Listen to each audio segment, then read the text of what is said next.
अन्तत दर्शकबिन श्रुति र मालती मिलेर सिर्जनाको बिहे भने रोकेका छन्। हो साथीहरू, सही सुन्नुभयो। श्रुति र सिर्जनालाई छुटाउनको लागि रामले सिर्जनाको विवाह गरिदिने निर्णय गरेका थिए। त्यसै अनुसार सिर्जना विवाह गर्नको लागि राजी पनि भइसकेकी थिइन्। त्यस्तै उता मालतीले सिर्जनाको लागि केटा पनि खोजिसकेर बुहारीको गत एपिसोडमा टिकाटालो पनि भइसकेको थियो। तर श्रुति र मालती मिलेर यति बेला भने सिर्जनाको बिहे भने रोकेका छन्। आखिर सिर्जनाको बिहे मालती र श्रुतिले किन रोके त, त्यो सबै विषयमा भने आज हामी यस भिडियोमा छोटो छलफल गर्नेछौँ। त्यसैले भिडियोलाई भने अन्तिमसम्म हेर्नुहोला। साथै हाम्रो यस च्यानलमा सब्सक्राइब गर्नुभएको छैन भने च्यानललाई पनि सब्सक्राइब गर्नुहोला। साथीहरू, श्रुति र सिर्जनालाई फुटाउनको लागि रामले सिर्जनाको विवाह गरिदिने निर्णय गरेका थिए र सिर्जना पनि बिहे गर्नको लागि राजी भइसकेकी थिइन्। सिर्जना बिहे गर्नको लागि राजी भए पनि राम र रामको परिवारसँग सिर्जनाको बिहेको लागि बिहे खर्च भने थिएन। तर दुर्गा आमाले कमलालाई 10 लाख रुपैयाँ दिएकी छिन्। त्यही पैसाले सिर्जनाको बिहे भने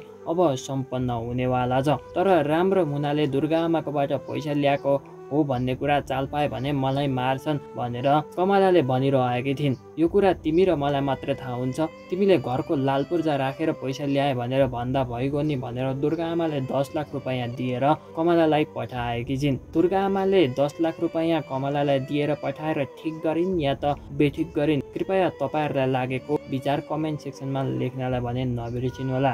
त्यस्तै पैसाको व्यवस्थापन भइसके पछाडि सिर्जनाको पनि टिकोटालो भने भइसकेको छ। तर उता राम र रामको परिवारलाई बदनाम गराउनको लागि श्रुति र मालती भने लागि परेका छन् र उनीहरूले प्लान पनि बनाइसकेका छन् कि राम र रामको परिवारलाई कसरी बदनाम गराउन सकिन्छ, त्यो पनि समाजको अगाडि उनीहरूको इज्जत कसरी माटोमा मिलाउन सकिन्छ भनेर सल्लाह पनि गरिसकेका छन्। त्यसै अनुसार उनीहरूले सिर्जनाको भने बिहे रोक्ने निर्णय गरेका छन् र उनीहरूले सामदाम दण्डभेद सबै थोक प्रयोग गरेर सिर्जनाको भने बिहे रोकेका छन्। सिर्जनाको बिहे रोकेको र आफ्नो परिवारको इज्जत माटोमा मिलाएको देखेर राम भने श्रुति र मालतीसँग एकदमै धेरै रिसाइरहेका छन्। अब भने रामले श्रुति र मालतीलाई भने त्यसै छोड्नेवाला छैनन्। साथीहरू, समाज भडुवा र अर्काको काम बिगार्ने यी मालती र श्रुतिलाई रामले के गर्दाखेरि ठिक होला त, कृपया कमेन्ट सेक्सनमा लेख्नलाई भने नबिर्सिनुहोला। र तपाईँहरू पनि सधैँ राम, कमला र मुना मिलेको